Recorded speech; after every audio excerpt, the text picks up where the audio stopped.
Welcome to கதை திரட்டு audio books. இந்த வீடியோவில் நம்ம என்ன கதை கேட்க போகிறோம்னா, ஒரு பிடி மண் சிறுகதை. நம்ம சேனலை இது வரைக்கும் சப்ஸ்கிரைப் பண்ணாதவங்க சப்ஸ்கிரைப் பண்ணுங்க. பக்கத்தில் இருக்கிற பெல் ஐக்கானை கிளிக் பண்ணி ஆளுங்கிற ஆப்ஷனை ப்ரெஸ் பண்ணுங்க. சுதீர் நான் போடுற கதைகளை உடனுக்குடனே நீங்கள் கேட்கலாம். வாங்க கதைக்குள்ள போகலாம். வானம் தூவிக்கொண்டிருந்த அனக்கிரணங்களால் பூமியின் மேனி சூடேறி நெருப்பாக தகத்து கொண்டிருந்தது. மரக்கிளைகளிலும் செடிகளிலும் இலைகள் சலனமில்லாமல் தூங்கி வழிந்து கொண்டிருந்தன. பறவைகள் தங்கள் கீச்சு கீதங்களை காற்று மண்டலத்தில் ஒலிபரப்பிக் கொண்டிருக்கவில்லை. அந்த உச்சி பொழுதில் மாந்தோட்டத்தின் தெற்கு புற வேலியில் திமு திமுவென்று வளர்ந்திருந்த கருவேல மரத்தை வெட்டி கொண்டிருந்தார் மருதமுத்து. அன்று மதியத்துக்குள் மரத்தை வெட்டி இடத்தை சுத்தம் செய்தாக வேண்டும் என்று சொல்லியிருந்தான் சிங்காரம். அதை மட்டும் செய்து முடிக்காவிட்டால் மருதமுத்துவின் மானம் கப்பலேறிவிடும். மாந்தோட்டம் சின்ன பாறைக்கு மேற்கே 1/2 மைல் தொலைவில் 10 ஏக்கருக்கு மேல் பறந்து விரிந்து கிடந்தது. விரல் விட்டு எண்ணக்கூடிய அளவுக்கு மட்டுமே மாமரங்கள் இருந்தன. ஆனால் ஏராளமான தென்னை மரங்கள் வானை தொட முனைந்து கொண்டிருந்தன. 4 மாதத்திற்கு முன்பு வரை சின்ன முதலாளி என்று அழைக்கப்பட்டு வந்த சிங்காரம்தான் அந்த மண்ணுக்கு இன்றைய ஒரே சொந்தக்காரன். 25 வயதுக்கு மேலாகியும் அவனுக்கு திருமணமாகின்ற வழியை காணோம். சரியான மைனர். அவனுடைய மைனர்த்தனத்தை பற்றி சின்ன பாறை பெண்களிடம்தான் கேட்க வேண்டும். கதை கதையாக சொல்வார்கள். 6 மாதத்திற்கு முன்பு கூட வேலைக்கு வந்திருந்த பொன்னம்மாளிடம் எக்கச்சக்கமாக நடக்க முயன்ற போது கையும் களவுமாக பிடிபட்டு விட்டான். அப்போது அவனுடைய அப்பா பெரியசாமி உயிரோடு இருந்தார். அவனுடைய கொட்டம் சற்று அடங்கி இருந்தது. இப்பொழுதெல்லாம் அவனை தட்டி கேட்க ஆள் இல்லை. கூலிக்காரர்கள் மாந்தோட்டத்திற்கு வேலைக்கு செல்வதென்றால் தயங்குவார்கள். இருந்தாலும் அந்த நிர்பந்தத்திலிருந்து அவர்களால் தப்ப முடியவில்லை. வயிறும் வாழ்க்கையும் அவர்களை எங்கெல்லாம் விரட்டுகிறது. அந்த வட்டாரத்தில் மாந்தோட்டத்து மருதமுத்துவை தெரியாதவர்கள் இருக்க முடியாது. மிகவும் கண்ணியமான மனிதர்.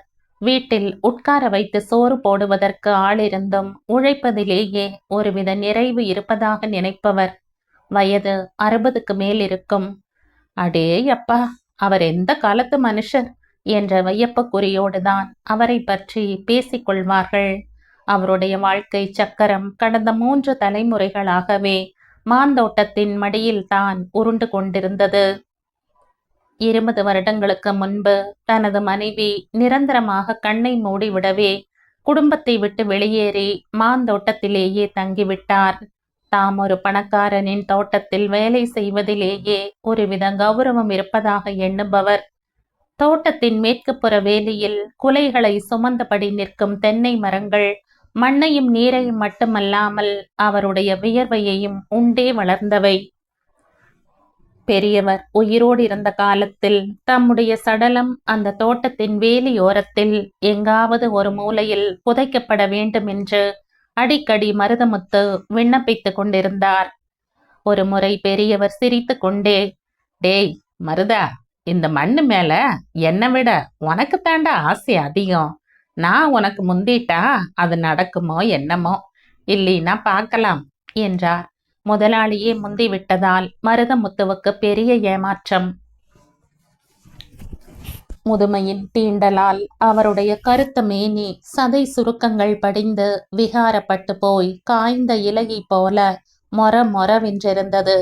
அவருடைய மேனியின் உரம் இன்னும் தணியவில்லை. மெலிந்து முறுக்கேறிய தமது வலது கையில் நீண்ட கொடுவாளை இலகுவாய் பற்றி கொண்டு மரத்தின் அடிபாகத்தை என்று மூச்சு சுருதிக்கு தக்கபடி தாளம் போடுவது போல வெட்டி கொண்டிருந்தார். அதனுடைய வாய் மரச்சதையில் படிந்து எகிறிய போது சிதறிய சிதறல்கள் அவருடைய மேனியை சுரீர் என்று தாக்கின.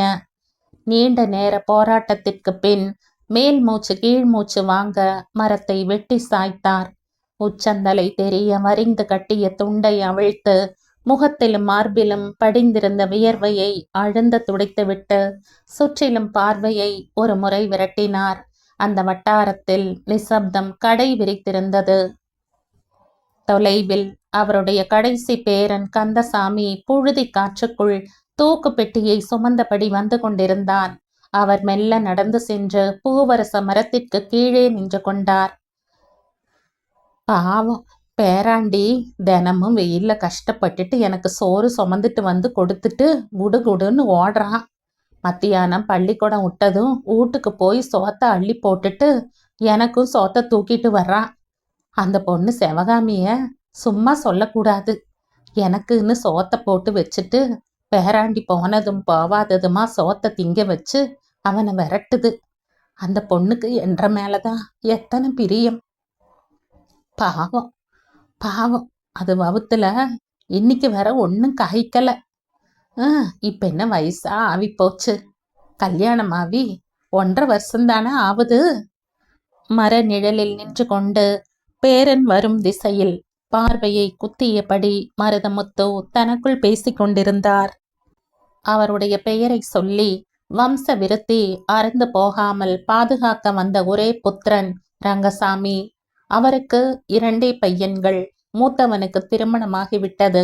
அவன்தான் ராசதுரை. பேரூர் கோவிலுக்கு கிழக்கே உள்ள நவநீதா ஒர்க் ஷாப்பில் வைண்டராக வேலை செய்து வருகிறான். தினமும் 4 மைல்கள் சைக்கிளில் சென்று திரும்புவான். அவனுடைய மனைவிதான் சிவகாமி. வேலையிலிருந்து திரும்பியதும் காஃபியை விழுங்கிவிட்டு மக்கள் சேவா மன்றத்திற்கு சென்று விடுவான். அன்றைய பத்திரிகைகளை எல்லாம் வரி விடாமல் படித்து கிரகித்து விட்டுத்தான் திரும்புவான்.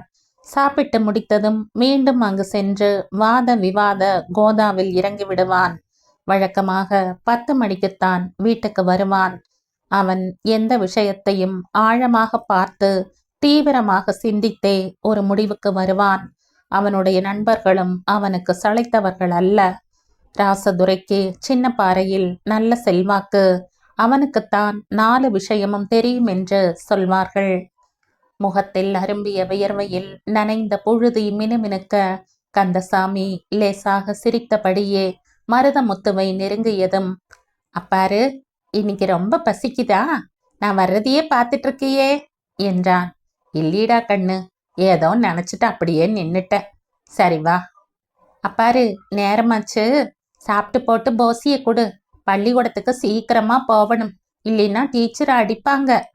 ஆமாமா, பள்ளிக்கூடத்துக்கு ஒழுங்கா போகணும், இல்லைன்னா படிப்பு கெட்டு போகும் என்று கூறியபடி தூக்கு பெட்டியை வாங்கி கொண்டு சாலை கொட்டிலை நோக்கி நடந்தார். பேரன் பின் தொடர்ந்தான். ஒரு நீண்ட பெருமூச்சுக்கு பின் அவரே தொடர்ந்தார். அந்த காலத்திலேயே இத்தனை பள்ளிக்கூடங்க தொடங்கல. மரத்தடியில தான் படிச்சோம். ஆனா படிக்கிறதுக்கு வக்கில்லாம மாட்டு வேலை பிடிச்சிட்டு திரிஞ்சோம். நீயாச்சும் நல்லபடியா படிச்சு பெரிய வேலைக்கு போய் 4 காசு சம்பாரிச்சு அப்பனாத்தாள காப்பாத்து.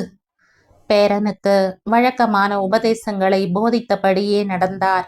அவரை பார்த்து கந்தசாமி உற்சாகத்தோடு கூவினான். அப்பாரு, நீ வேணும்னா பாரு, நான் பெருசாகி படிச்சு வேலைக்கு போய் நிறைய சம்பாரிச்சு ஒரு புடு மோட்டார் வாங்கி உன்னை பின்னால உட்கார வச்சுட்டு டுர் டுர்ன்னு போவேன். மன உணர்வுகள் சிலிர்த்து பின்னி பிணைந்து முறுக்கேற கலகலவென்று சிரித்து விட்டார் மருதமுத்து. கண் விளிம்புகளில் நீர்த்திவலைகள் முட்டி கொண்டிருந்தன. அவர் சிரிக்கும் போது முகத்தில் படியும் கோணங்கள் சற்று விகாரமாயிருக்கும். பேராண்டி, நீ ரொம்ப ஆசைக்கார. நல்லா படிச்சு பெரிய ஆபீசரா வந்து இந்த ஊர் பசங்களை பார்த்து நான் தான் மாந்தோட்டத்து மருதமுத்தோட பேரன்னு சொல்லணும். தப்பு தண்டாளுக்கெல்லாம் போவப்படாது. என்ன நான் சொல்றது காதில் உளுந்துதா?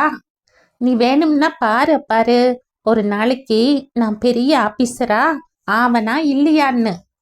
அதாண்ட சாமி எனக்கு வேணும். அதையெல்லாம் பார்க்க கொடுத்து வச்சுக்கிறனோ என்னமோ. என்ன பாரு அப்படி சொல்ற? அதுக்குள்ள நான் செத்து போயிட்டா? அவனுடைய முகத்தில் துக்கத்தின் கோடுகள் லேசாக படிந்து மறைகின்றன. அப்பாரு, நீ சாவ மாட்ட. நீ செத்து போனா உன்னோட நானும் செத்து போவேன். அவனை தாவி அணைத்து மார்போடு அணைத்து கொண்டார் மருதமுத்து. பேராண்டி, நீ இப்படியெல்லாம் பேசப்படாது, ரொம்ப தப்பு. அவன் மௌனமானான். அவனுக்கு வயது 7 கூட தாண்டி இருக்காது. 3ஆம் வகுப்பில் படித்து கொண்டிருப்பவன் இன்னும் குழந்தைத்தனம் மாறவில்லை. இருவரும் சாலை கொட்டிலை அடைந்து விட்டனர். கூரையில் செருகி இருந்த ஈயத்தட்டை எடுத்து சென்று வாளி தண்ணீரில் கழுவினார் மருதமுத்து. பின்பு முகம் கை கால்களை அலம்பிக் கொண்டு திரும்பினார். தரையில் பரப்பி இருந்த வைக்கோலின் மேல் அமர்ந்து கொண்டு தூக்கு பெட்டியை திறந்தார். பித்தளை சொம்பை எடுத்து தண்ணீர் தொட்டியை நோக்கி நடந்தான் கந்தசாமி. அது அவனுடைய அன்றாட வழக்கம். சொம்பை கழுவி தண்ணீரை நிரப்பிக்கொண்டு விடு விடுவென்று திரும்பினான். பேராண்டி, நீயும் கொஞ்சம் தின்னு. வேண்டாம் அப்பாரு, நான் நிறைய தின்னுட்டு தான் வந்தேன். இந்தா கொஞ்சம் கத்திரிக்காய் தின்னு. வழக்கமான உபச்சாரங்கள் நடந்து கொண்டிருந்தன. பேரன் தோட்டத்தை சுற்றிலும் பார்வையை விரித்தான். கரும்புக்காடு, மாமரங்கள், பருத்திக்காடு, மிளகாய் தோட்டம் அவனுடைய விழித்திரைகளில் விழுந்து மறைகின்றன. அவனுடைய பார்வை மேற்கு புற வேலியில் தெற்கு வடக்காக ஒரே சாரியாக நின்று கொண்டிருக்கும் தென்னை மரங்களில் நீச்சல் அடித்து கடைசியில் நின்றிருந்த சிறிய தென்னை மரத்தில் பதிகிறது. அப்பாரு அப்பாரு. ஏஞ்சாமி, என்ன வேணும்? எல்லா தென்னை மரமும் ஒசரமா இருக்குது, ஆனா கடைசி தென்னை மரம் குட்டையா இருக்குதே. ஓ, அதுவா? வேற என்னமோன்னு பார்த்தேன்.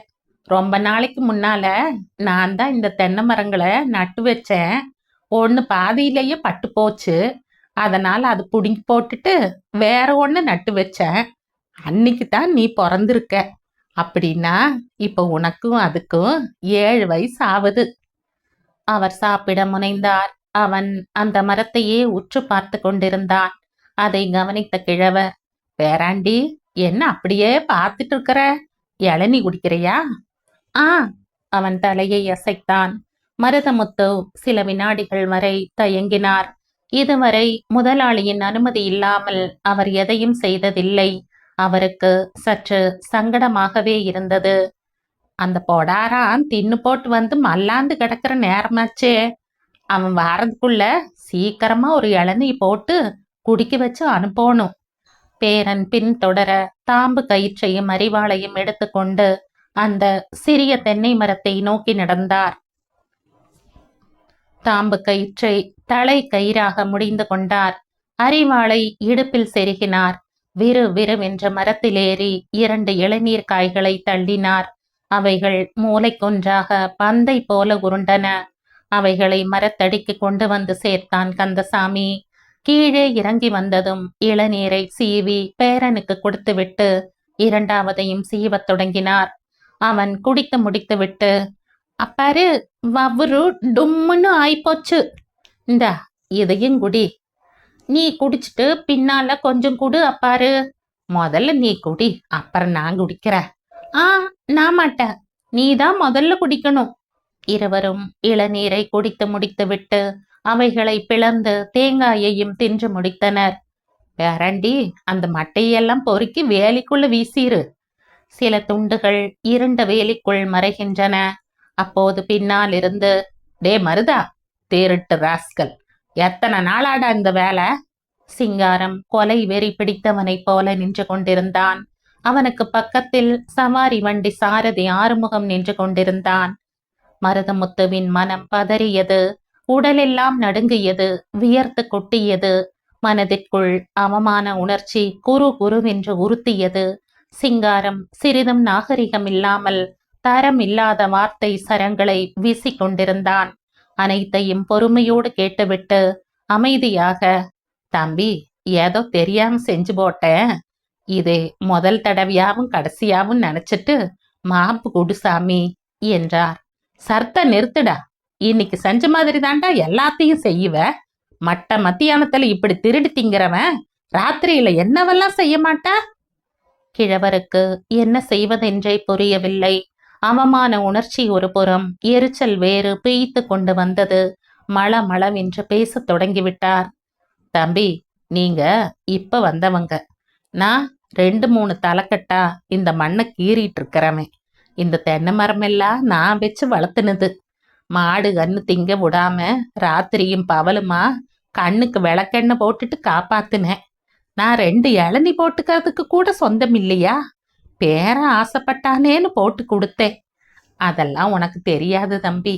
இப்ப பெரிய தம்பி இருக்கோணும். உங்ககிட்ட பேசி என்ன பிரயோசனம்? வேணும்னா என்ற சம்பளத்துல புடிச்சுக்கோங்க. ஏண்டா கிழவா, உனக்கு இதெல்லாம் ஒன்ற பேரன் சொல்லி கொடுத்தானா? கொஞ்சம் ஏமாந்தா இந்த தோட்டமே ஒன்றதுன்னு சொன்னாலும் சொல்லுவ. 1/2 நாழி தோட்டத்துக்குள்ள ஆவாது. உன்ற பிச்சை காசை கணக்கு பார்த்து நாளைக்க வீசி எறியற. முதல்ல தோட்டத்தை விட்டு நடந்து நில்லுடா. அவனிடம் பேசிக் கொண்டிருப்பதில் பயன் இல்லை என்று உணர்ந்து கொண்ட மருதமுத்து அரிவாளையும் கயிற்றையும் எடுத்துக்கொண்டு, பேராண்டி வா போவலாம் என்று கூவிக்கொண்டே சாலை கொட்டிலை நோக்கி விறுவிறுவென்று நடந்தார். மற்றவர்கள் அவரை பின்தொடர்ந்தனர். சாலை கொட்டிலுக்குள் நுழைந்து தமது உடைமைகளை திரட்டி போர்வைக்குள் சுருட்டி கட்டினார். கூரையில் சிறுகியிருந்த மண் வெட்டியை எடுத்து தோளில் போட்டுக்கொண்டு கவலையின் ரேகைகள் படிந்த முகத்தோடு திரு திருவென்று பார்த்தபடி நின்றிருந்த கந்தசாமியையும் அழைத்து கொண்டு அவர் நடையை தொடங்கிய போது, ஏண்டா கேட்டா நீ சொன்ன கேட்க மாட்ட? அந்த மம்முட்டி உங்க அப்பன் சம்பாரிச்சதுன்னு நினைச்சியா? மரியாதைய வச்சுட்டு போடா. தம்பி, இது வரைக்கும் பொறுத்துட்ட, இனி மறுவாதியா பேசு. 30-40 வருஷத்துக்கு முன்னால நான் வேலைக்கு வந்தப்போ ஒரு புது மம்முட்டியோட தான் வந்தேன். இப்ப போற போதும் அப்படியே போறேன். உங்களது ஒண்ணு நான் தூக்கிட்டு போவல. மறுவாதியா சொல்ற, மம்முட்டியை வச்சுட்டு போறியா இல்ல மரத்துல கட்டி வச்சு உதைக்கட்டுமா? தம்பி, நான் எப்படி வந்தனோ அப்படியே போறேன். நாளைக்கு கூலி, நாளாக்கி கூலி நாளைக்கு போக வேண்டாமா? வெறும் மம்முட்டியத்தானே கேட்கறேன். நீ மனுஷன் ஜென்மந்தாண்டா. உனக்கு புத்தி இல்ல? ஒரு புடி மண்ணை கூட தொட விட மாட்ட. மம்முட்டியை கீழே வைக்கிறையா இல்லையா? அவன் கர்ஜித்து கொண்டே கிழவரை நெருங்கினான். மண்வெட்டியை கீழே வைத்துவிட்டு மூட்டையை தூக்கி தோளில் போட்டபடி பேரனையும் அழைத்து கொண்டு அமைதியாக பயணத்தை தொடர்ந்தார். அவருடைய நடையில் என்றுமே இல்லாத ஒருவித வேகம் இருந்தது. திருட்டு கழுதுகளை வேலைக்கு வச்சா நாம தான் ஓடு தூக்கணும். பின்னால் இருந்த சிங்காரத்தின் குரல் கேட்டது. அந்த தோட்டத்தின் வரப்புகளிலும் புழுதி படிவுகளிலும் அவருடைய காலடிகள் இறுதியாக படிந்து கொண்டிருந்தன. பேரன் அவரை பின்தொடர்ந்தான். இத்தனை வருஷமா மாடாட்டு பாடுபட்டு வெறுங்கையோட விரட்டி போட்டான். ஒரு புடி மண்ணுக்கு கூட யோகியதை இல்லைன்னுட்டான். இவனுக்கு விசுவாசம் நாகப்பாம்பு விசுவாசம் மாதிரி. என்ன செஞ்சாலும் சமயத்துல அவனுக்கு புத்திய காட்டி போடுறானுங்க. கொஞ்சமும் நன்னி இல்லாதவனுங்க. மனக்கொதிப்பு அடங்கும் வரை தனக்குத்தானே பேசிக்கொண்டார் மருதமுத்து. தோட்டத்தை கடந்து நடைபாதையை அடைந்த போது அவருடைய மனதில் ஒரு ஆசை அரும்பியது. அன்று வரை தாம் உழைத்து புரண்ட பூமியை ஒரு முறை பரிதாபமாக பார்த்தார். கண்களில் நீர்மணிகள் துளிர்த்து பார்வையை மங்கலாக்கின. இன்னும் சிங்காரம் ஒருவித வெறியோடு கிழவரையே பார்த்து கொண்டிருந்தான். அவருடைய கன்னங்கள் நனைந்த போது பேரனும் தேம்பி தேம்பி அழ ஆரம்பித்து விட்டான். அவனை எடுத்து மார்பில் அணைத்தபடி நடையை தொடர்ந்த போது புழுதி படிந்த பாதையில் அவருடைய காலடிகள் சற்று அழுத்தமாகவே பதிந்தன. மாலை பொழுதின் மரணத்திற்கு முன்பே மருதமுத்துவின் வேலை நீக்கம் பற்றிய செய்தி நெருப்பாக பற்றி கொண்டு சின்ன பாறையையே கலக்கி கொண்டிருந்தது.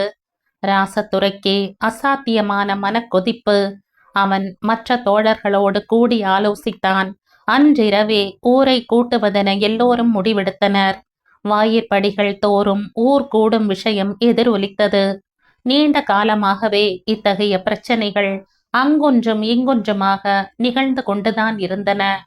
விஷயம் மருதமுத்து வரை வந்துவிட்டதால் யாரும் அமைதியாக இருக்க முடியவில்லை. மக்கள் ஆவேசத்தோடு கூடினர். இரவு 8 மணிக்கு மேல் விநாயகர் கோவில் மேடையில் கூட்டம் தொடங்கியது. கோவில் மேடையில் பெட்ரோமாக்ஸ் விளக்கு பல்லை காட்டியபடி வெளிச்சத்தை துப்பிக் கொண்டிருந்தது.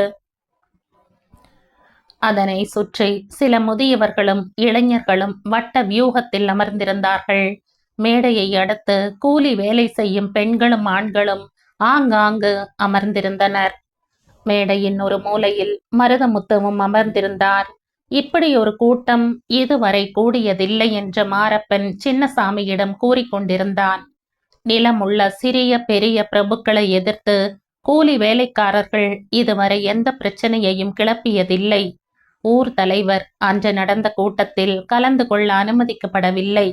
அன்றிரவு முழுவதும் அவர் தூங்காமல் பொறுமை கொணர்ந்திருக்க வேண்டும். விநாயகர் கோவிலை அடுத்து மழை காலங்களில் மட்டுமே பிரவாகம் எடுக்கும் வாய்க்கால் வானம் பார்த்து கிடந்தது. அந்த வாய்க்கால்தான் சின்னப்பாறை பிரபுக்களையும் கூலி வேலைக்காரர்களையும் இனம் காட்டிக் கொண்டிருந்தது. சிறிது நேரத்தில் ராசதுரையின் உணர்ச்சி நிறைந்த குரல் எதிரொலித்தது. விவசாய தொழிலாளிகளுக்கு இழைக்கப்படும் கொடுமைகளை தனது கம்பீரமான குரலில் எடுத்து கூறினான்.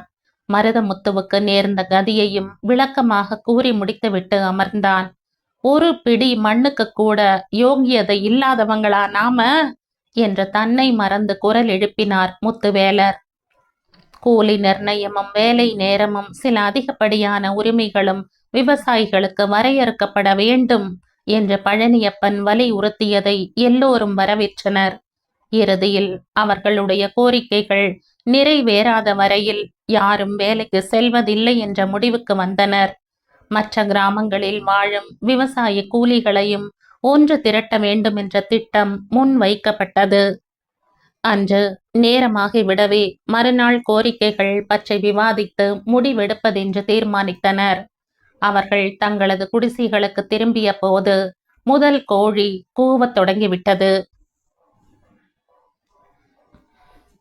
அடிவானம் சிவந்து கரைந்து வெளுத்த போது சின்னப்பாறையின் தெற்கு பகுதியில் ஒரே பரபரப்பு இருந்தது. கூலி வேலைக்காரர்கள் போர்க்கோலம் பூண்டிருந்தார்கள். யாரும் வேலைக்கு செல்லவில்லை. அவர்களின் வருகைக்காக ஆயிரக்கணக்கான ஏக்கர் நிலங்கள் ஏங்கி கிடந்தன. அவர்கள் தாங்கள் யார் என்று இப்போது உணர்ந்து விட்டார்கள். காலை 10 மணிக்கு மேல் அந்த வட்டாரத்தில் ஒருவித பரபரப்பு ஏற்பட்டது. தெருக்களின் ஓரங்களில் ஆண்களும் பெண்களும் குழந்தைகளும் நின்று கொண்டிருந்தனர். கண்களில் கோபத்தின் பிரகடனம் தெரிந்தது. அக்னி மூச்சுக்கள் காற்றில் கலந்து கரைந்தன. சில போலீஸ்காரர்கள் ராசதுரையையும் மற்ற தோழர்களையும் கைது செய்து அழைத்து சென்று கொண்டிருந்தனர். தன்னுடைய வீட்டிற்கு அருகில் வந்ததும் அந்த பக்கமாக திரும்பினான் ராசதுரை. வாயிற்படியில் நின்றபடி அவனுடைய முகத்தையே பார்த்து கொண்டிருந்தாள் சிவகாமி. மனைவியின் கண்களை சந்தித்த அவன் லேசாக புன்முறுவல் பூத்தான். கலங்கிய கண்களை சீலை தலைப்பால் துடைத்தபடி பதிலுக்கு புன்னகை செய்ய முயன்றாள் சிவகாமி. தாமரை இதழில் செப்டம்பர் 1972 வந்த சிறுகதை இது. இந்த கதை உங்களுக்கு பிடிச்சிருந்தா லைக் பண்ணுங்க, ஷேர் பண்ணுங்க, சப்ஸ்கிரைப் பண்ணுங்க. மற்றும் ஒரு இன்ட்ரெஸ்டிங்கான கதையோட அடுத்த வீடியோல சந்திப்போம். பாய். தேங்க்யூ.